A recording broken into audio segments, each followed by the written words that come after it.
29 episodes. Welcome, everyone. New Reality Collective, pop culture news talk extraordinaire. So, there is something big going on the horizon for this podcasted news show, but I will not, till we get a solid set in stone, hopefully next Tuesday, I'll let you in on the day before.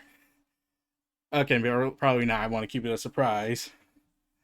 Uh, so we got some big news, interview talks, whatnot, and Eric Bischoff being a complete utter moron. So he gives his opinion on NXT and TNA. Okay, he's giving his opinion.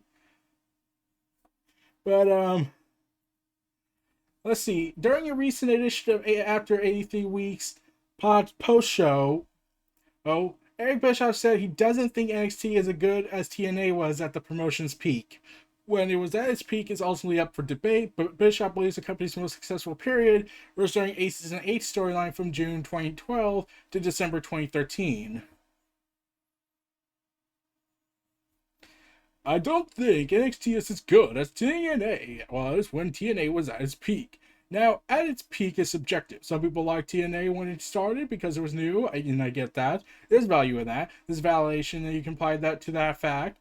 A lot of people liked it because it did feel different from the very beginning. Some people liked the smaller presentation. More than anything, everybody loves a comparator because you got your hopes up and you start getting interested in something new, fresh characters that you haven't seen before. But if you go back and look at TNA in terms of its peak across the board, not for a moment in time, but for an extended period of time across the boards, or in terms of television, ratings, pay-per-view buys, hits, and house show attendance, and there's going to be a period of time that I was describing to you earlier, right around the Ace of Eights peak storyline when Brooke and Bully and all that when they were putting 2,000, 3,000, 5,000 people in venue. Yes, they did, and they actually paid for it. I don't know that NXT is doing any better than TNA was when TNA was at its peak. I would be pretty sure if I was a betting man, I would put a bet that there are a lot more resources being pumped into NXT than ever when being pumped into TNA.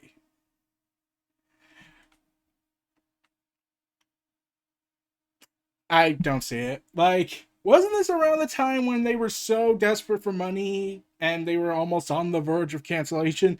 Like, if you're saying NXT now, I mean, a lot of that could be attributed to the fact that Vince is merely using NXT as a blade instead of a tool to enhance a product, but to cripple another company's product.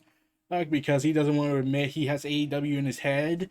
But yeah, TNA at that time, weren't they struggling with money, like having a lot of issues that just was getting worse and worse and worse at the time? And everyone predicted that the company would collapse within the year or two. And they're we'll give them credit. They survived. They survived that dark period. And also, wasn't this the time when Hulk Hogan was still a thing and in TNA, and he was burning everything to the ground, and Bischoff collaborated with that, enabled Hogan to do that? The thing is, I disagree with this because NXT, like, if you're talking about in terms of attendance and everything, it's hard to really make that comparison because, well, NXT was always on a location. They had their own set, the Full Sail University thing, and it was originally portrayed as a developmental place. But when they expanded a bit and went to the venues for the takeover events and more, they did sell out sometimes at 10,000 venues, but they were mostly still with Full Sail. So yeah, I disagree with this. And when I think of TNA in its peak, I think it was as peak between the early day of TNA to, well, before Hogan and Bischoff came in. Like, they had a thing going with the main event Mafia, and they had crazy antics going on with AJ Styles. They had Mick Foley. They had Samoa Joe. They had all these great talents, and to say that oh, those guys weren't the peak of TNA. Like in terms of financial revenue, okay, that's still up for debate. In terms of attendance, okay, maybe you have something. But when I think of a company's peak, it's more like not just the business stuff, but more like from the creative aspect. Because if by that logic, WCW 1999 was the greatest time period because they generated more money than ever. Because they did make a lot of money and lost a huge chunk, but it wasn't as bad as 2000 was. But look where WCW is at now, where Vince is still taking shots at them, even though the company's been dead for nearly 20 years now. I mean, next year will be the 20th anniversary of the day Vince killed WCW, even though WCW killed themselves because of mismanagement and the maniacs running the asylum. But coming to this viewpoint, it's just weird. Like, I also want to add the creative aspect, because the creative and presentation aspect. Like, when Hogan came around, they just tried to try to make TNA a WWE product, but that's not how TNA operates for people. Total non-stop action, and like, then there was the incidents with Jeff Hardy and Sting. Oh god, that incident. Yeah, let's not talk about that. But yeah, it's just I disagree. So remember the Hawaiian Hulk who showed up on AEW and fought Jon Moxley, or should we pronounce him as Jon Moxley? Well, he's set to get a big push in New Japan Pro Wrestling, having a big performance at the show at the G1 Climax, where he defeated the likes of JY Shigeru Taki, I can't pronounce these names, Tomohiro, and Will Ospreay. According to Dave Meltzer, Cobb is set to get a big push in New Japan Pro Wrestling.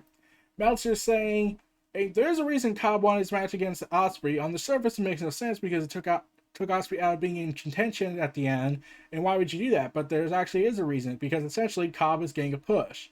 How New Japan plans to push the former ROH World TV Champion remains to be seen.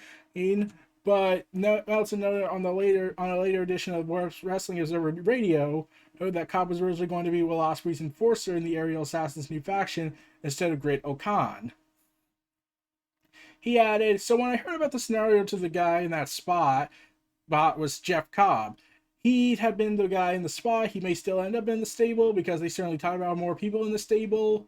So yeah, Will Ospreay betrayed Okada and defected from Chaos, but has decided, nah, I'm not going to join Bullet Club. That's too easy. No, I'm going to create my own group. I will betray them. I will destroy New Japan Pro Wrestling and build my empire. So basically, you need to just get all the horrible people in the world. Gotcha. So yeah, that's essentially what Will Ospreay's trying to do. If he wants to, since Will Ospreay got more exposed than ever during the speaking out stuff, I was thinking, oh, so if he's gonna form his own faction, how about he takes the other guy in NXT, the guy whose name I will not mention, because if I mention him, I'll get depressed and wondering how the fuck did this guy so talented make so many big mistakes.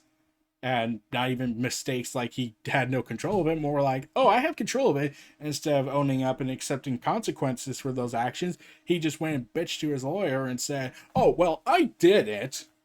It's just legal in the state of Florida. Oh, fuck Florida. So, yeah. Elias confirmed that he was originally John Cena's opponent at WrestleMania 36. Okay, Dave Meltzer reported that the Dr. Thugonomics would square off with Elias at WrestleMania 36 ahead of Cena's return at the time. And Elias was confirmed he was originally booked to face the champion during a recent interview with Justin of Sports Illustrated. The former saying this: New Orleans, I'm in the mix with Cena and The Undertaker. The next year, I'm in the ring with Cena and Taker again, John Mania, and Undertaker the night next at Raw. I was supposed to go on and face The Undertaker at the show of Saudi Arabia. Yeah, that never ended up happening because of Goldberg, because that was supposed to be my match. So Elias is the victim of blood money. This year was supposed to be me, myself against Cena in a 3-year running story. Okay. Okay, a 3-year running story. What? Did okay? No, no, no, no, no, no. A story to me is Taker and Shawn Michaels, Taker and Triple H. Merge those together, it's a 4-year story. A multi-layer story is when you build off of continuity, establish years of build-up, especially for a story like multi-year storylines. Means and if you have to retcon some things to make it work. Like that's the reason why I was all for The Fiend versus John Cena, because not only was it 6 years in the making after the debacle that was WrestleMania 30 and how they screwed that up, but it gave the Fiend character more justification of becoming the Spirit of Vengeance because Cena caused all this. Cena was his downfall. Cena was Bray Wyatt's career ender. And for the most part, I'm like, granted, Bray Wyatt won the world title, then dropped it 70 days later because screw logic. Because Randy Orton's more important. Ugh. And then they did the Fiend work, and then he had to rebuild himself for another 2 years to finally get something going. And the fact that it took that much longer than it probably should have been is saying something. But at least they established in the continuity of Cena and the Bray Wyatt that Cena was responsible for Bray Wyatt's misfortunes, downfall, and also Bray Wyatt admitting that he contemplated ending his own existence just to keep voices from leaving him alone because Cena beat him, and we're supposed to root for the guy. But yeah, and all that is a multi-layer story. What was the layers for Cena and Elias for 3 years? Um, well, Elias got that basketball team in Chicago, as the basketball team booing, in Seattle, but that didn't have anything to do with Cena. Um, Elias got his ass kicked all the time, and they never really built off of it. Um,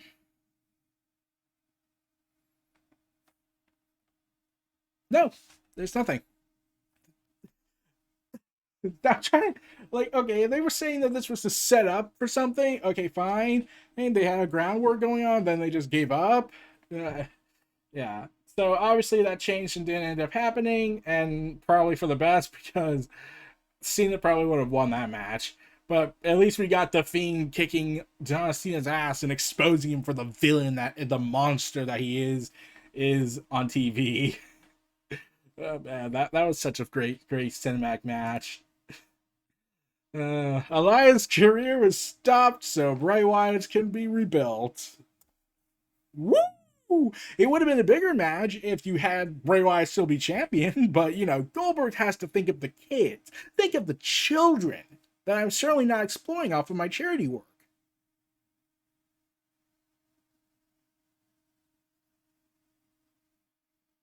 Who's next? Okay, so yeah.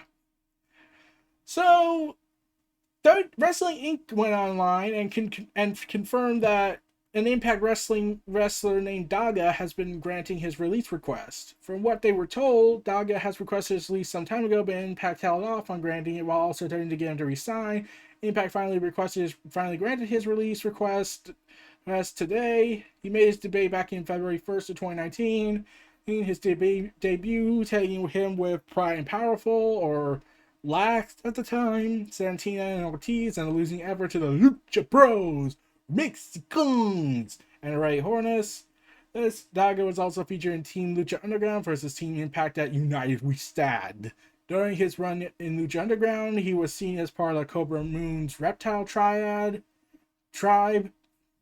In March of last year, he was a guest on Wrestling Inc. and spoke to. He's also spoken with AEW, saying, "Not really. My way into the States was a little different because they did Lucha Underground. I had a knee injury that took me outside the ring for a long time. I'm working at Impact now in a couple of days. But I hope at one point I can be full time. The only thing I want is to grow in the American market now."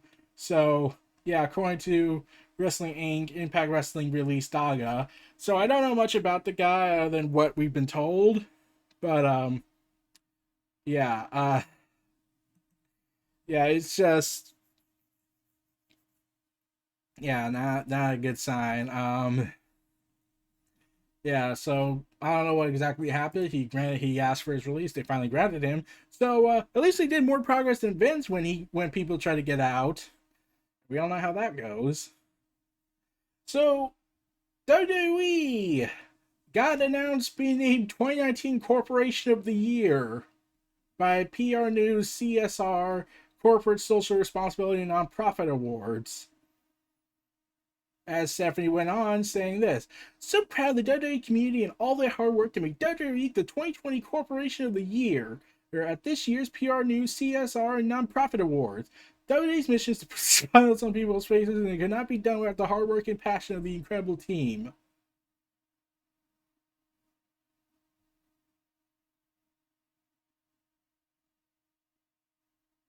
You're fucking kidding me, right? I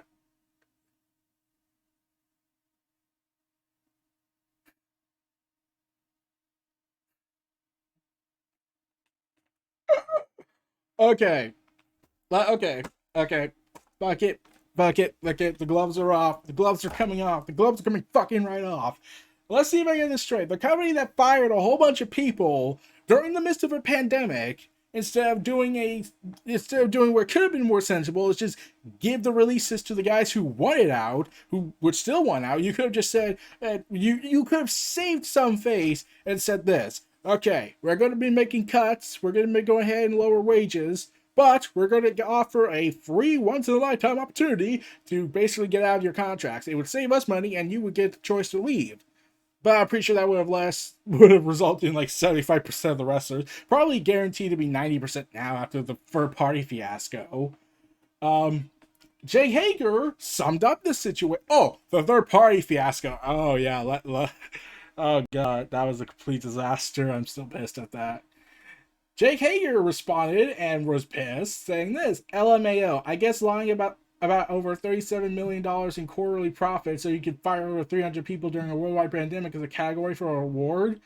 Face with monocle emoji at Andrew Yang, tagging former presidential candidate Andrew Yang in his reply. Yang, who spoke out earlier this year during, well, for a lot of things.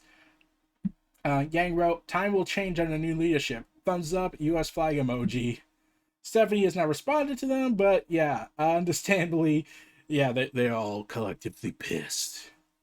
Like, how is this company getting so much stuff and they're getting away with it? I shame you. I shame you. So, yeah, I'll be tweeting about that more. But, yeah, but fuck it. Fuck all of that, huh? Yeah, see how it is. So, as you saw in the ticker, Universal announces the end of the Fast and Furious franchise after two more installments following the release of F9 next year. So that's the end. According to the airline, Universal Pictures will end their main car running racing franchise with two final films following the debut of F9. Justin Lin, who with F9 will have directed five of the Furious films, is in talk to direct the final two, and etc. etc. And how they said they're splitting the 10th film into two parts. At the time, Lean Man did not say if Fast and Furious would be the last movie. He, well, and like how they said the Fast and Furious universe will continue to expand with spin-offs, and an all female spin-off is currently in the works, while Hobbs and Shaw sequel is also in development. This is on top of Netflix's anime series Fast and Furious Spy Racers. I was like, is that universe even complex? Like, I believe a lot, and I've told people, and I've asked people this, what they thought when I told them this, was that, oh, it should have ended after Paul Walker. After he passed, there was no point in continuing this series. Like, his final Fast and Furious movie should have been the last one overall. It ended in a way that it could have been resolution to everything, but they just steam ahead. So, yeah. So, in a rather bizarre, oh god,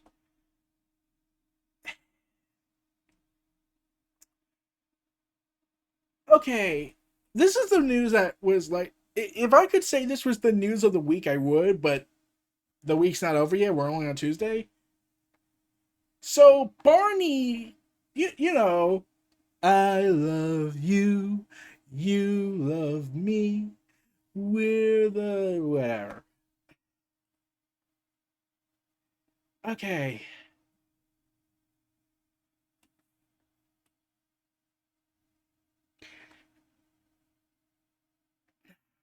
so the producer Daniel Colwyn, I think I pronounced his last name wrong, said this: Barney taught us I love you, you love me.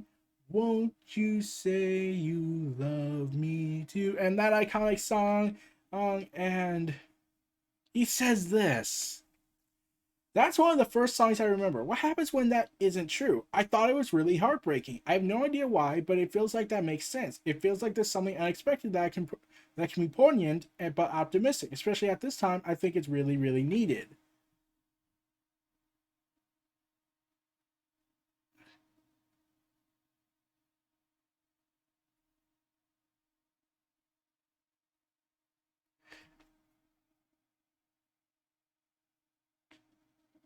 Nope, nope, no, no, no. So this is part of a theatrical adaptation of the Barney character.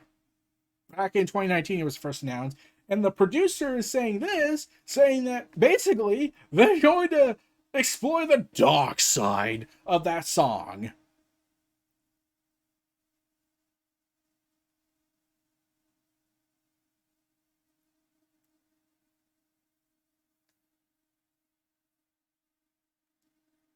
It's a fucking cartoon. It's a fucking kids show.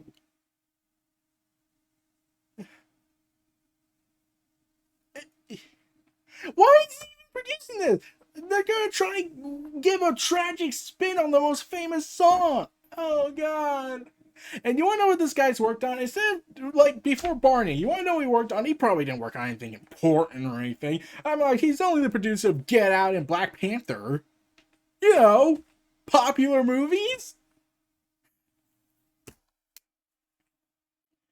Like, so if the plan is to make all the world's kids cry and all the adults piss beyond belief when they grew up with this music, oh god,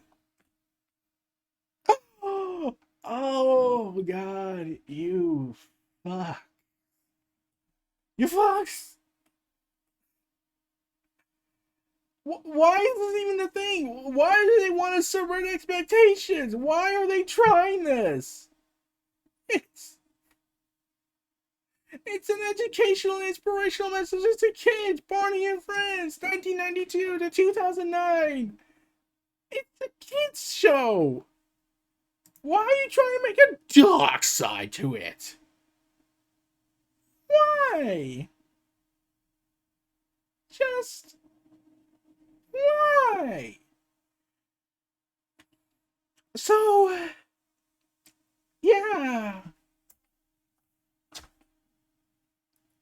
Let's see, we're 23 minutes in and I'm pissed off. We're not even done. We only done like what, 1/4 of the sections? Okay, moving on before I get more angry. So, The Mandalorian Season Two's new footage may explain Boba Fett's rumored role. The Mandalorian returns for a second season later this month on Disney Plus and is bringing new mysteries with it. Fortunately, fans won't have to wait long for new answers as the newly released sneak peek puts one of those mysteries front and center: the location of the rest of the Mandalorians. Casting announcements have been provided some clues on how the group will come into play, but one announcement may be the most tantalizing of all.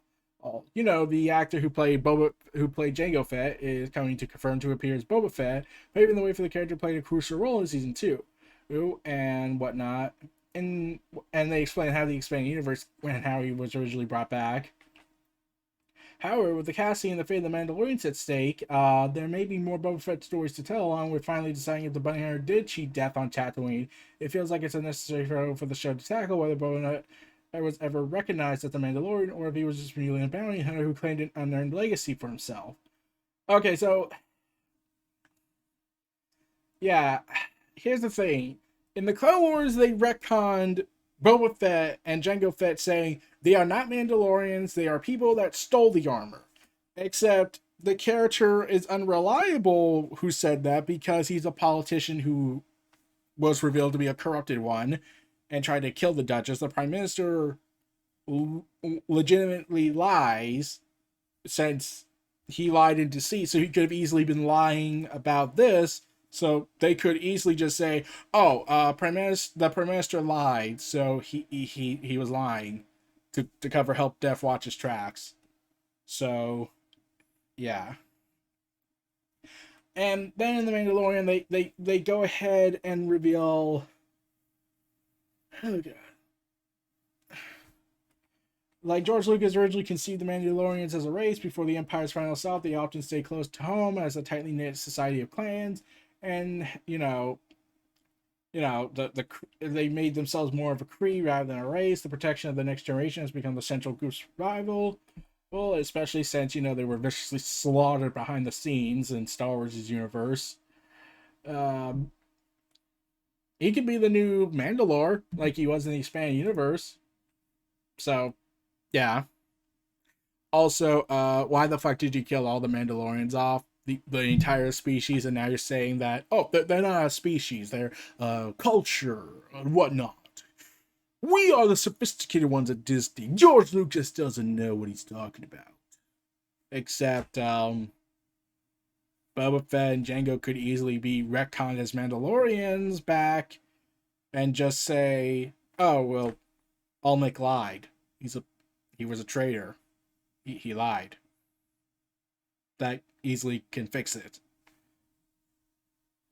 Plus, they even allude to that more, like when Rex is walking into the front of the camera after he tries to kill Ahsoka, and they transition to the Mandalorian helmet symbol on the prison tomb of Darth Maul. Like that clearly indicates that we're going with the clones and the Mandalorian connection. So yeah. So DuckTales. Remember DuckTales, the Revive series? I haven't watched it. Uh so Darkwing Duck came back into the show, and it's even some of his classic villains and supporting characters came back. Like I don't know. But like they reinvented some of their characters, and while I could go in and go in more detail about them, I don't know much about what the original characters were, so yeah, I'm probably not the best guy to talk about this. Oh, I remember the Venture Brothers. The creators see Archer as their series successor. Uh,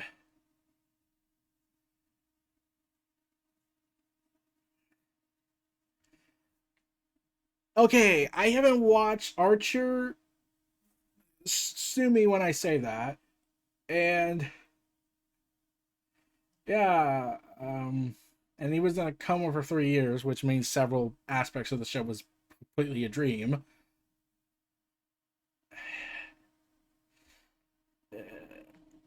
Yeah, but I don't like the Venture Brothers was more like a morbid, ugly take on the family adventures team. Archer was a spy was a misadventure spy agent that got his worst 50th birthday for his mother and whatnot, and that was a complete disaster. It apparently was their second worst 50th birthday party ever, which ended with tons of guards being killed. So I digress. Disney Plus officially orders Willow sequel series. After much back and forth, Disney Plus has announced it's officially developing a sequel series to the fan favorite fantasy film Willow. So, the series pilot will be directed by John M. Chu, who also serves as executive producer, with Ron Howard, Kathleen Kent. Okay, ignore her. Michelle Regan, Rusa Parketh, Hannah Friedman, Jonathan Caston, Wendy Mercil, while Caston and Miracle is service showrunners. Bob Delman is also on board as a consulting producer. So, yeah. And let's see, what is the show? Willow was directed by Ron Howard, written by George. Oh, Fuck!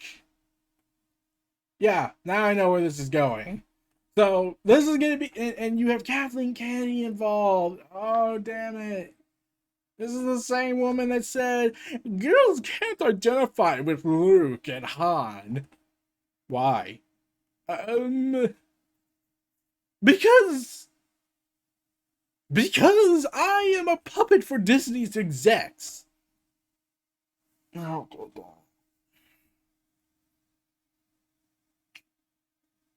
How do you reason with one who doesn't want to be reasoned? Especially when you have a shirt saying the Force is female, even though the Force was never a specific gender, and how it went to everyone. And in fact, your most famous character in Star Wars is an alien Togruta character who has a history of her people being enslaved.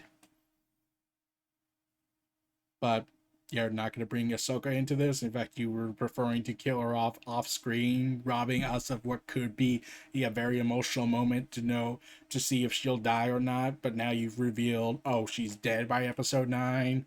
And therefore robbing everyone of that emotional core that we could have felt, because then we'll see it coming, only for Dave Filoni to come out and say, oh, she might still be alive, though that raises more questions as to where she is all this whole time. I mean, unless she's on Mortis, which would explain it, but I'm pretty sure it has to do some leaps in logic for Dave Filoni to keep her around, because Disney clearly wants to get rid of anything George Lucas had created, at least how I see it. But if you disagree, fine. Don't really care, but yeah. So, yeah, I have no confidence now. So, Declan Salvi, why are these people's names so confusing to me? It's pronunciation. Declan Salvi writes and draws Immortal Hulk Flatline for January. So it's been announced that yes, this January, writer and artist Declan, whatever, will deliver an Immortal Hulk tale that gets to the heart of the Gamma. Known for his outstanding covers as well as his work on books like Moon Knight and Venom, the all-star creator will both write and draw this action-packed issue. Every morning, Bruce Banner wakes up in a new place. The Hulk is trying to tell him something, but Bruce has had enough of his green-veined altar.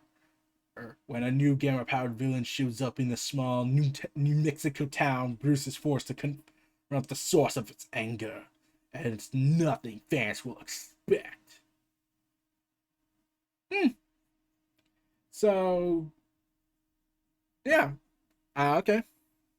Okay. Now, I haven't read any of the Immortal Hulk stuff, so yeah. I'm still wondering if we'll ever get a movie again. Like, She-Hulk's getting a series, and that pissed some people off because they didn't know She-Hulk was a thing in the comics. Yeah. Also, in part of the ever-expanding Immortal Hulk universe side of Marvel, Peter David and Dale, whatever the last name is, will produce a follow-up to their Hulk Future Imperfect series from around 30 years ago, being a smash hit, and they get to continue the stories of the most tyrannical of Hulks in War and Pax, with Javier Pinan and Dale on covers. So, the continuing story of Maestro series. So, looking forward to that. This is what it was said. After he's finished revealing Maestro's shocking origins in the current limited series Maestro, writer Peter David will return to reveal the tales behind Maestro's terrifying rise to power in Maestro's War and Pax. In this thrilling new series, the legendary Incredible Hulk scribe will team up with artist Javier Pina to uncover even more secrets behind his landmark story, Future Imperfect. Man once known as the Hulk now answers only to the Maestro. After deposing Dystopia's ancient ruler, the Maestro will now set his sights even higher with unbridled ambitions. Maestro decides it's time for the entire planet Earth to recognize him as their one true god. But we'll soon find out that he isn't the only immortal left. If he wants to truly dominate the planet, he'll have to face the most powerful beings in creation. One Pikes launching in January. So, yeah, get ready for that, everyone. Jeff Lynne and Jock working on a new comic for 2021. So currently there's no up to date on what this comic is, but let's see. So he's a cartoonist and everything. So they just posted an image. It's talking about Image Comics, but these days, yada yada yada. It seems like Jeff Lemon and Lemire, whatever, and Jack are working on a new comic project together for next year, maybe January. It is pretty crazy and whatnot, but it is going to be interesting where they go with this. I don't know if this is going to be part of Image Comics' brand, since people were talking about it, but we'll see. I'm curious to know. I like Jock's work. I actually have one of the big comics he's worked on. Let's see what it is. Batman the Black Mirror Absolute Edition. Written by Scott Snyder. Free New 52. So remember Magnificent Miss Marvel? That popular series? But, yeah, it's getting canceled in January. Tragic. But Kamala will likely factor into Marvel's 2021 plans. Marvel's Comics Magnificent Miss Marvel ongoing series will come to an end, concluding with number 18, which also marks Kamala Khan's 75th solo comic book series. Then why are you ending it? Launched Magnificent. It was launched in 2019, along with who served as the core artist. I can't pronounce any of the names, so I'm not going to try. The finale, Magnificent Miss Marvel, number 18, aka issue 75, will be oversized, and once again Team Kamala with the new hero Amulet, to take on Storm Ranger, the sentient Kree battlesuit Kamala once wore while on an adventure in space. For kids superheroes, Kamala Khan is just playing one of the most important fictional characters of her generation. I knew that was true even before I came to write comics, Ahmad had said in an announcement in the series end. But being and hearing from fans since launching Magnificent Miss Marvel has made it clearer and clearer. Kamala means so much to so many Muslim readers, South Asian readers, but also people of all ages and cultures from all over the world who want to root for the selfless, kind-hearted, possibly slightly dorky, as the quote says, hero in this grime, stingy era. Let's see. He praises the artwork and whatnot, and how she's going to return in a new series with a new creative team, and seems to back that notion with the CB, and the editor-in-chief seems to back this notion of. Over the years, Miss Marvel has drawn fans everywhere into the Marvel Universe through her heroism, her strength, and quintessential story about what it means to be a hero, a story that we can all hear and relate to. Because that's never happened before. I think it's more like we like her character, she's awesome, and we're glad she's getting pushed into the mainstream more. So, yeah. So, yeah, Miss Marvel, yeah, I know Kamala Khan's gonna get a big push more in the Marvel Comics universe because, well, she's doing so well in the comics. She's getting a video game series. She's on the video game Avengers. She's the one that reunites the Avengers, and she's gonna be on Disney Plus and part of the MCU. That's saying. Marvel's I am the immortal Iron Fist, fear, sword protector of Gungan, sworn enemy at the hand. You know, that guy that just would not shut up. Yeah. So, Danny Rand returns this January in a new limited series titled Iron Fist, Heart of the Dragon. That's first reported by Nerdist. Someone is killing the ancient dragons that power the heavenly cities, and only Iron Fist and the deadly weapons can stop them, and they can discover who they are in time. Zombie armies, mystical portals, dragon hearts, some of Marvel Universe's deadliest fighters all converge at one action-packed extravaganza, and the fate of all worlds hangs in the balance. A 6-issue series written by Larry Hammond. While best known for his contributions for the G.I. Joe franchise, including creating many of the franchise's greatest characters, he does have ties to Iron Fist as well. Making his debut at Marvel drawing an Iron Fist serial in 1974's Marvel's Premieres number 16. In his time on the serial, he co-created Colin Wing, Ward Meacham, and even Dragon Shao Lao. Oh, the Undying, the dragon Danny Rand had to be and attain his Iron Fist powers. Whereas the above solicitation for Iron Fist Heart of the Dragon refers to those ancient dragons, so yeah, he's a good person to call, apparently. In addition, he's known in martial arts himself, studying judo and Japanese archery and Japanese swordsmanship.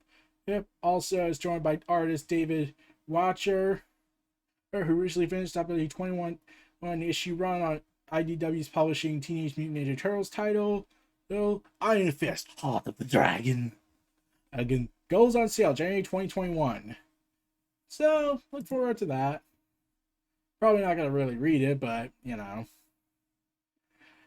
So, a key DC future state titles will borrow from a format that's been successful overseas for decades. Oversized monthly anthologies for DC's main books. How is DC picking up on comic tradition? What DC's future state when they begin in 2021 of January, DC will be publishing much of it, and they hope is a bold new format for superhero comic books.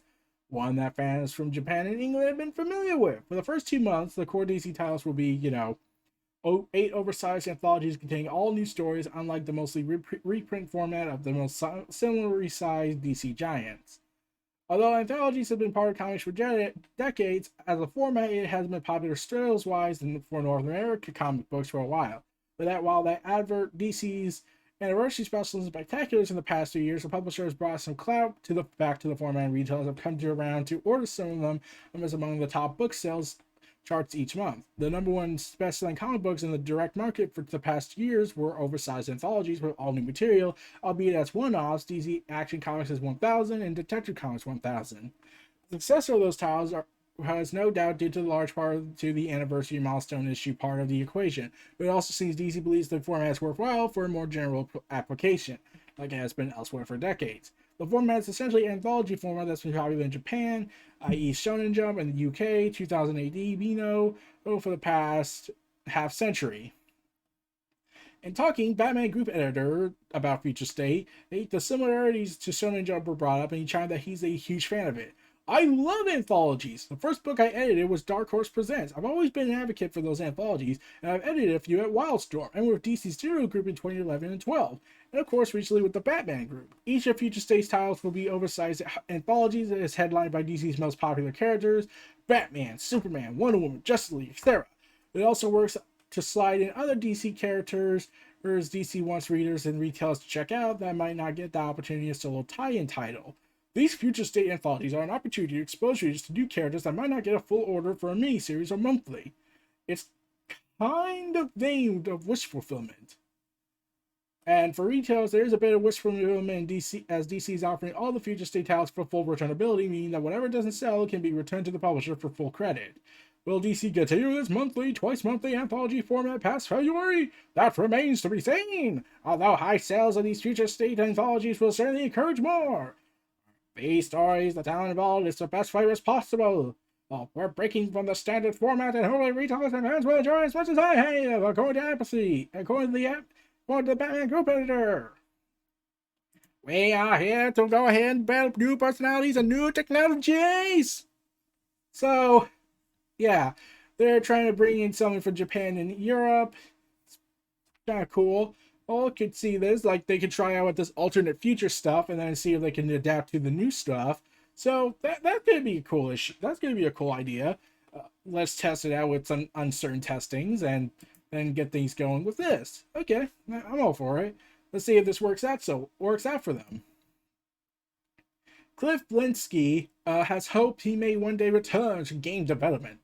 The former developer feels inspired by the success of smaller games. So, the director of Gears of War would like to return to development of gaming some point in the future. In a recent post yesterday on Facebook, on his Facebook page, he writes that he's been working through the boss key part of my memoir, and it's been pretty rough, facing all the mistakes I made in my 3+ years I had in that studio. Boss Key Studios was his led development studio, was shut down in May 2018 after commercial failures like Lawbreakers and Radical Heights. He goes on to reflect the failure of the studios, writing that we should have started with a small indie game first before trying to make the shooter, and we ultimately did. The marketing from our publisher was lackluster, and that's putting it lightly. Putting it on PS4 instead of Xbox One was a mistake when I had already had a core base of fans on Xbox. In the meantime, I'm finding myself actually have a slight itch to scratch to maybe poke around and see making a little game. I have some ideas kicking around, so we'll see.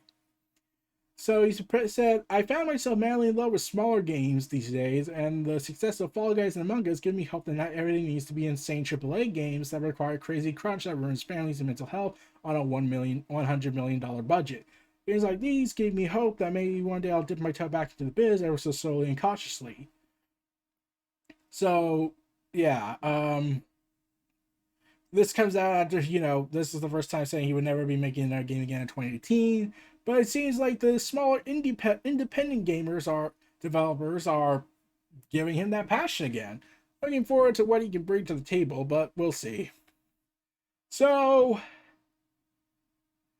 remember how California has announced that when the amusement parks like Disneyland and whatnot can reopen, Disney is fighting it, saying that they are unworkable.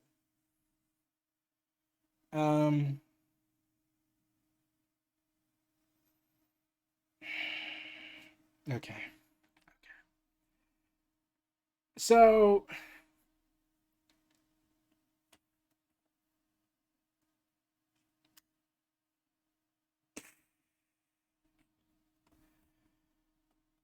how do I say this?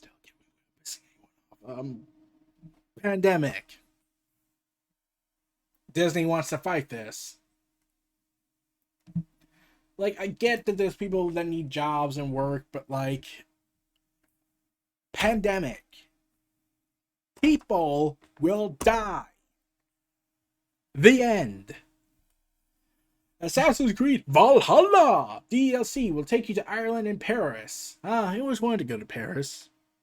Mostly for my own dark, twisted assassination attempts on Assassin's Creed universe stuff. Yeah, that's clearly what people want.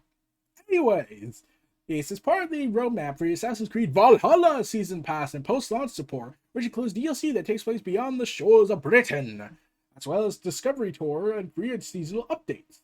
The Valhalla Season Pass is made up of 2 expansions and 1 exclusive quest. The Legend of Beowulf is a quest available to Season Pass owners on launch day and will explore the monstrous truth behind the Legend of Beowulf. The first expansion, Wrath of the Druids, will be available in spring 2021 and takes place in Ireland as your character tracks down the Druid cult. So the Druids are coming. They must be here to summon the Undertaker. The second expansion, coming in September 2021, is called The Siege of Paris and allows players to relive the most ambitious battle in Viking history as they infiltrate the fortified city of Paris. Those who don't buy the $39.99 season pass will still have access to a variety of free post-launch updates that will arrive in seasons. First launching in December, and we'll add a new summon area, a Yule festival, a new replayable river raids activity, and new player skills and weapons and whatnot, and cosmetics, and where you summon, long ships, horse, all the minor stuff. Additionally, a ranking system will be added for your for your NPC lieutenant that you can create yourself or even recruit from friends in the community. The second season is set to be detailed, but it begins in March 2021. We'll add a new mode, update the lieutenant system, and add new festivals and gear. Ubisoft also stated that there will be a 3rd and 4th season to come. So, I'm thinking to myself, why not just make one Assassin's Creed title for the entire generation and just update that repeatedly and make expansion packs for it? Like Master Chief Collection, where they put all the big games into separate sections on one disc. Well, not one disc, more like one game, and that could really help a lot. Though I do think that should be WWE's format and all the sports games formats for each generation. Just update them, but that would get away in the way of scandalizing everything and trying to monetize so much, like how NBA 2K21 quietly added unskippable ads into the loading screens. What? Yes. The game came out 6 weeks ago, and they added ads unskippable. No. So, yeah, there was a thing. UFC did this, and they took it back when they realized even we are not that. Okay, people, we hear you. Well, guess what? The video was a mistake. Whereas 2K is like, yes, we have heard from EA's response. Screw them in the fan. Let's just implement it anyways, knowing it will be backlash. Yeah. And again, this once again does the whole why are they charging $70? Fuck. I I think Angry Joe and Young Yi can sum it up more so for me on that front. So go check them out for their thoughts on this whole debacle. Let's just say they're all pissed. So fuck 2K. Phasmophobia hackers are raiding lobbies, spawning in extra jump scares, and often ruining the game, causing the developers to ask players to avoid modded lobbies as they work on a fix. So yeah, apparently, as reported by GameSpot, Kinetic Games posted an update to the official Discord server, knowing that they are aware of the issues and are working hard to combat them. We are aware that there has been a number of games that have been using third-party tools, cheats, to modify the game. Problems caused by hackers seem to be many and varied at the moment. Many players have shown multiple ghosts appearing in the lobby area, jump scare, death animations popping up unexpectedly, and players controlling ghost names and generated parameters. Kinetic Games added that the hacking changes include changes such as the increasing player limits, changing AI behavior, and simply increasing money or level. We cannot support this as it's causing a number of issues across the game, including the corruption of save files, and destabilization of the servers for other players. So the developers strongly advise not to join these mod lobbies, which are usually detonated by having more than 4 players in the browser, which was as well as unusual AI, multiple ghosts, and teleportation in the game. Belly users have been claiming to be the developers with game modifying tools, but the development team have clarified that they are not using such tools in the public branch. We are currently looking at ways to combat this, but until please to avoid joining games so your files are not corrupted and the servers can function normally. So yeah. Like okay, if this was like these features, they in theory sound like a good idea, but like they like I would say like maybe they could. I'm not saying like these hackers who are clearly ruining the game for a lot of people and corrupting their save files. Why doesn't the developer contact them and say, hey, look, you're doing this. We don't appreciate you going ahead and claiming you're the developers. We do like what you're doing. These are interesting ideas, but you need to stop. And if you stop and cease all these activities, maybe we can give you a job here, because that's how a lot of industries work. If you hack something really good and then someone comes in and finds out you did it and catches you, they'll say, you want a job here. You can help us take down hackers. Yes. Like that, like even governments do this, apparently. Governments go ahead, they find out someone hacked their servers and leaked a whole bunch of stuff. Not leak. They just hack their stuff. They find the hackers and they offer them a job or a prison sentence and whatnot. Yeah. So, the actress who plays Shuri has emphasized how difficult it is to think about filming Black Panther 2 without the late Chadwick Boseman. In an interview, she said, who noted that it's not the right time to think about the Black Panther sequel, as the cast and crew are focused on trying to find the light out of the tragic loss of Boseman, who sadly died in August 2018 after a secret 4-year battle with colon cancer. I found this out watching Roman Reigns turn heel with Paul Heyman. I've been waiting for this moment, and then boom, we get tragedy. We're still mourning Chad, so it's not something I even want to think about. The thought of doing it without him is kind of strange. We're just grieving at the moment, so it's trying to find the light in the midst of this. So, yeah, I get what she's saying, but at the same time, it's like, I wonder how she's gonna feel when she probably has to take on the role of Black Panther, the hero name. Since remember, in the comics, Shuri was the Black Panther, and she was Queen of Wakanda for a time. So it does sound like it could go that route.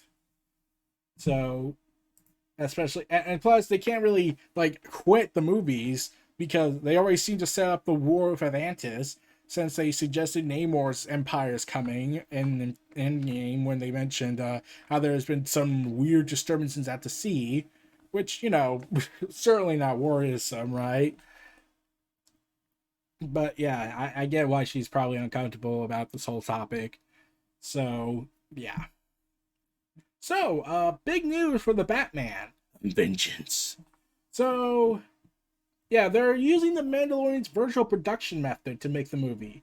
Is using virtual production techniques for select scenes. The same techniques have been used for The Lion King and Mandalorian. As reported by THR, Industrial Light and Magic's chief creative officer, Ro Bredo, revealed the news during this year's Virtual View Visual Effects and Animation Confab. Said the production team on the Batman had pre-built practical sets in the UK, and an LED wall was built around these sets to enable the use of virtual production in those specific scenes. So yeah, and they use, and like Mandalorian season 1, John Ferrero worked with ILM to create an LED wall driven by the Unreal Time real-time game engine that allowed for real-time visual effects production as scenes were being filmed. So it's also the stagecraft virtual production unit is being used for production for Marvel's Thor: Love and Thunder. And season 2 of The Mandalorian will feature even more complex virtual production techniques, as the technology isn't quite as new as it was during the first season. And like I said, Batman has been delayed to March 4th, 2022. Oh, that's the COVID virus! And I was ready for Dune versus Batman Dawn of the theaters. Fuck it. So, because we have to go ahead and continue before I deliver horrendous news, at the end of this video, let's go ahead and start with middle ground horrible news. Scientists believe that there's a 50-50 chance we are living in a simulation. No, actually, that would make sense. Like, considering, yeah, scientists say that there's a 50-50 shot at this. In a report from Popular Mechanics via Scientific American, and some scientists believe that the odds that life as we know it is a simulation could be as simple as a coin toss. This is a 50-50 toss approximation comes from the Scientific American cited 50.22222 to the 49.77778 when determining whether or not life is a simulation. Scientific American and subsequently Popular Mechanics cite philosopher Nick Boseman's 2003 paper, Are We Living in a Computer Simulation, to explain that the odds were like the ones that above come from. Argue that at least one of the following proportions are true. 1. The human species is very likely to become extinct before reaching post-human stage. Any post-human civilization is extremely unlikely to run a significant number of simulations or of its evolutionary history or variations thereof. 3. We are almost certainly living in a computer simulation. It follows the belief that there are significant chances as that we shall one day become posthumans who run ancestor simulations is false unless we are currently living in a simulation. So, yeah, Bostrom's simulation theory focuses on computing power, much like The Matrix and the sequels did, while discussing the idea of humankind simulation. And it might be hard to believe there exists a computer powerful enough to simulate our entire existence, but if such a computer did exist, we would never be able to recognize it to begin with, as we'd be inside it or rather part of the simulation. Sees the odds bet nearly 50-50 in Kyoto University, and astronomer David Kipping used his theory as a guide to arriving to his own odds. Kipping's theory dictates that simulations cannot spawn their own additional simulations. That is because as simulations spawn more simulations, the computer resource available to each subsequent generation dwindles to the point where the vast majority of realities will be those that do not have the computing power necessary to simulate offspring realities. These are capable of hosting conscious beings. So, as Popular Mechanics points out, think of the Russian nesting dolls. Each subsequent doll after the first doll must fit into the doll and that came before it. As a result, each doll grows smaller and smaller in size and scale as you go deeper into the nest of dolls. Basically, we're either in a simulation or we are not. If humankind never creates its own simulation using conscious beings, then the odds of us living in a simulation tip further towards yes, because if we are in a simulation, then we wouldn't likely be able to create one. If humankind does create a simulation in of its own conscious beings, then Kipping and the theory about computing power are closer to being proven wrong, and the odds of us living in a simulation would shift more towards no. Okay, I wouldn't be surprised. I mean, like, that would honestly explain how we become stupider and stupider as a society. Like, honestly, it would explain so much.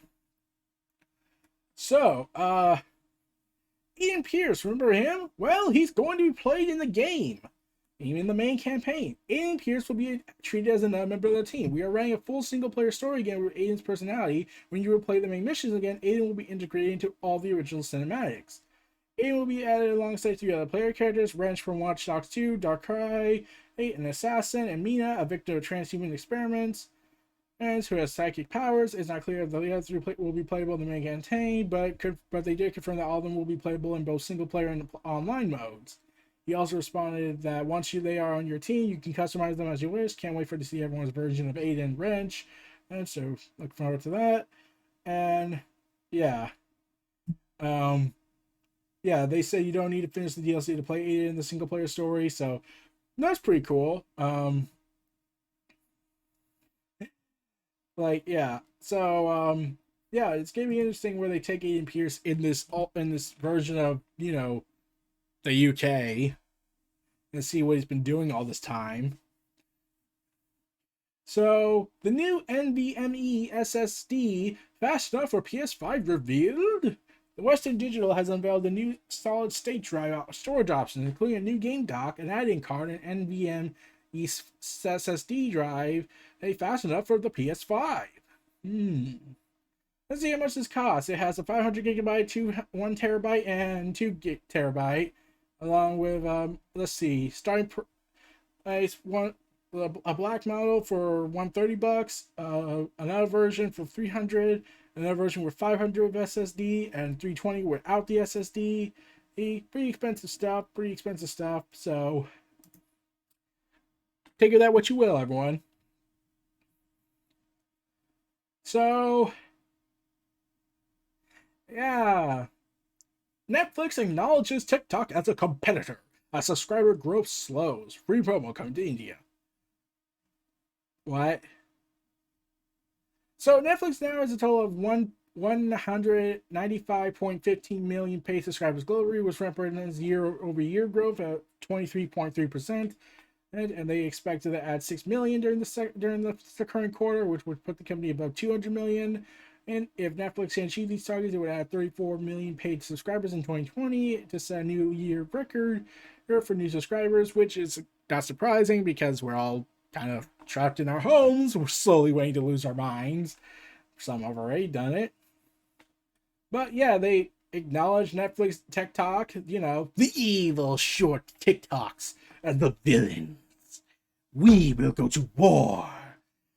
And I'm thinking, so TikTok is a competitor, not Disney Plus or HBO Max. I'm pretty sure they did say that, but TikTok, the dancing shorts, 30-second shorts, are the villains against Netflix. Okay. Halo Master Chief Collection is gaining optimizations for Xbox Series X and S. The collection will be updated to include support for 120 frames per second across all its games, as well as additional improvements. So yeah, they announced on Twitter it's time to dust off the old Needler. Fully optimized for Xbox Series X and S, 120 frames per second for campaign and multiplayer, split screens improvement up to 4K on Series X, available for free for existing owners or those with Xbox Game Pass on November 17th.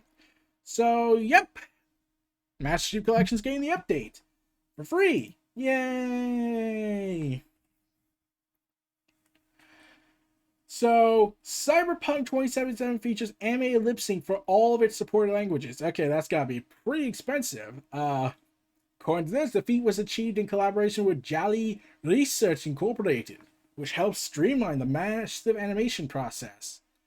They explained in a breakdown in a fascinating 20-minute video. But this snippet shared by Twitter user Shinobi602 captures just how impressive the system is when bouncing between incredibly different dialects. So, yeah, I don't know, but you're gonna have to check the video out. It does seem kind of cool. So, the United States government is suing Google for antitrust violations. The Justice Department has filed a complaint accusing Google of anti-competitive business practices which could result in serious consequences.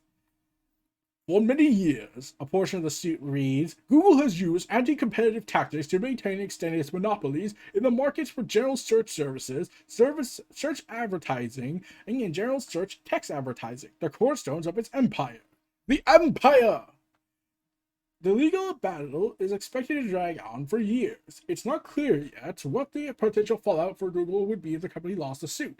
Alphabet, the parent company of Google, is valued over $1 trillion. As noted, Google has fought similar antitrust laws in Europe over the years. Over the past few months, Attorney General William Barr has pressured prosecutors to make an announcement in the case before the U.S. presidential election in 2 weeks. This led several lawyers working on the case to depart. So, yeah.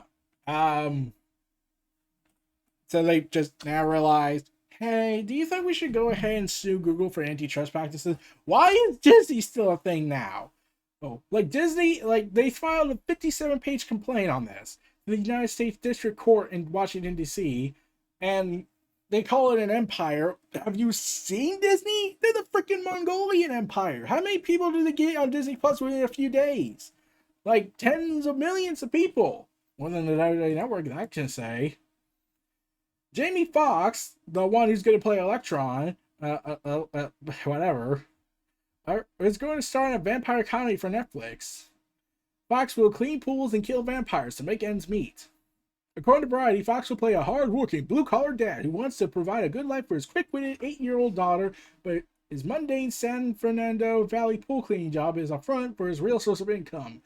Hunting and killing the fucking vampires, bitch.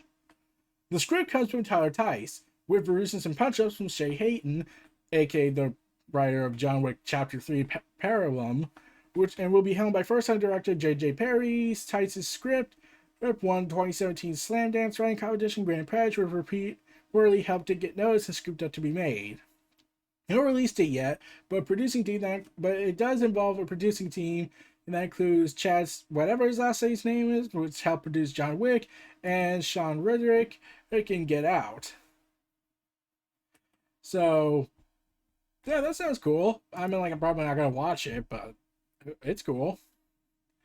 Apple is removing app that allowed Google Stadia streaming on iOS. As Apple continues to bring game streaming on its devices, one third-party solution is now being removed too. The situation for whatnot is dire and all that stuff, but yeah,